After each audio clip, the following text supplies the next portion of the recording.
ভিতরের নামাজ আমরা কোন নিয়মে পড়ব? ভিতরের নামাজ 3 রাকাত ওয়াজিব, যা ইশারের পর থেকে সুবে সাদিকের আগ পর্যন্ত আদায় করা যায়। তা আদায়ের নিয়ম স্বাভাবিক নামাজের মতোই, তবে এতে কিছু ভিন্নতা রয়েছে। যেমন এর প্রত্যেক রাকাতে সূরা ফাতিহার সাথে অন্য সূরা মিলানো ওয়াজিব। দ্বিতীয় রাকাত শেষে বৈঠকে শুধু তাশাহুদ পর্যন্ত পড়বে, এরপর তৃতীয় রাকাতের জন্য দাঁড়িয়ে যাবে। তৃতীয় রাকাতে সূরা ফাতিহার সাথে অন্য সূরা মিলানোর পরে আল্লাহু আকবার বলে 2 হাত উঠাবে, এরপর 2 হাত বেঁধে দোয়ায়ে কুনুত পাঠ করবে, অতঃপর যথানিয়মে নামাজ শেষ করবে। ভিতরের নামাজ আদায়ের উক্ত পদ্ধতি ও বিবরণ বিশুদ্ধ হাদিস ও আসার দ্বারা প্রমাণিত। এভাবে আপনাদেরকে আমি 8টা দলিল পেশ করব। যেমন 1, সহিহ মুসলিমের একটি দীর্ঘ হাদিসে ইবনে আব্বাস রাদিয়াল্লাহু তাআলা আনহু বলেন, একবার তিনি রাসূল সাল্লাল্লাহু আলাইহি ওয়াসাল্লামের নিকট রাত্রি যাপন করলেন। রাতে রাসূল সাল্লাল্লাহু আলাইহি ওয়াসাল্লাম ঘুম থেকে জাগ্রত হয়ে মিসওয়াক করলেন, ওযু করে দীর্ঘ কেরাত ও রুকু সিজদার সাথে 2 রাকাত নামাজ আদায় করলেন, অতঃপর তিনি পুনরায় নিদ্রা যাপন করলেন। এরূপভাবে 3 বারে তিনি 6 রাকাত আদায় করলেন, অতঃপর 3 রাকাত ভিত আদায় করলেন। দেখতে পারেন সহিহ মুসলিম 1 নং খণ্ড 261 নং পৃষ্ঠা। 2, আয়েশা রাদিয়াল্লাহু তাআলা আনহা হতে বিশুদ্ধ সূত্রে বর্ণিত আছে, তিনি বলেন রাসূলুল্লাহ সাল্লাল্লাহু আলাইহি ওয়াসাল্লাম ভিতরের 2 রাকাত শেষে সালাম ফিরাতেন না।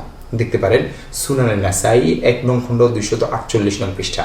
3, উবাই ইবনে কাব রাদিয়াল্লাহু তাআলা আনহু বলেন রাসূলুল্লাহ সাল্লাল্লাহু আলাইহি ওয়াসাল্লাম 3 রাকাত ভিত পড়তেন। প্রথম রাকাতে সূরা আলা, দ্বিতীয় রাকাতে সূরা কাফিরুন এবং তৃতীয় রাকাতে সূরা ইখলাস পড়তেন ও রুকুর পূর্বে দোয়ায়ে কুনুত পড়তেন। দেখতে পারেন সুনানে নাসাই হাদিস নং 1699, শরহ মুশকিলিল আসার 11 নং খণ্ড 368 নং পৃষ্ঠা।